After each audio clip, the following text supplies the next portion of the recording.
তুমি এখনো নামাজ পড়ো না, এখনো তুমি মসজিদে ঢুকতে পারো নাই।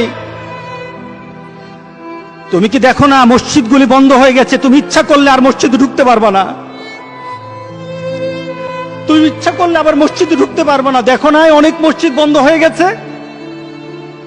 মসজিদে তুমি যদি ঢুকতে না পারো, তুমি কি দেখো না আজকে যারা মারা যায় তাদের মৃত্যুর পর তাদের কাছে কেউ যায় না। তাদের মৃত্যুর পর তাদের কোনো সিস্টেম ওয়েতে তাকে দাফন করা হয় না, তাকে উচ্ছিষ্ট একটা জিনিসের মতো মাটির সাথে দাফন করে দেওয়া হয়।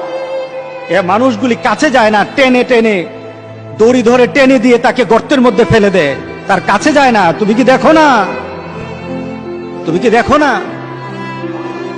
আমার মাবুদ আমাদের প্রতি রাগ করে আছে? আমাদের মাবুদ আমাদের প্রতি রাগ করে আছে। আমাদের মাবুদকে আমাদেরকে সন্তুষ্ট করতে হবে, সন্তুষ্ট করতে হবে। যিনি গজব দিয়েছেন উনি আমাদেরকে বাঁচাবেন। আমরা আমাদের মাবুদকে রাজি করতে হবে। আমরা তওবার মাধ্যমে আল্লাহকে রাজি করতে আর চেষ্টা হব। গোটা পৃথিবীর মুসলমান, আর সময় নাই, আর সময় নাই।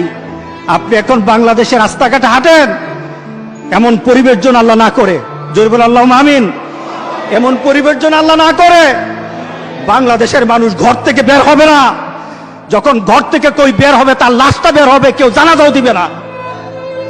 এমন হয়ে যাবে যদি আল্লাহকে সন্তুষ্ট না করতে পারেন, এমন হয়ে যাবে। সুতরাং আমরা আল্লাহর কাছে প্রাণ বলে আজকে কাঁদি। যারা নামাজ পড়ো না, তুমি টের পাও না মসজিদের দরজা তোমার জন্য বন্ধ হয়ে যাবে। তুমি মনে রেখে দিও, মসজিদের সাথে তোমার সম্পর্ক তোমার হয় নাই, তুমি জান্নাতের দরজাও তুমি খুলতে পারবা না।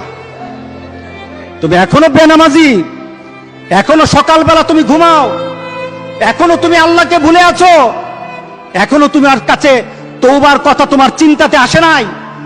তুমি অনেক কিছু হতে পারো, তুমি মুসলমানের কাতারে থাকবা না।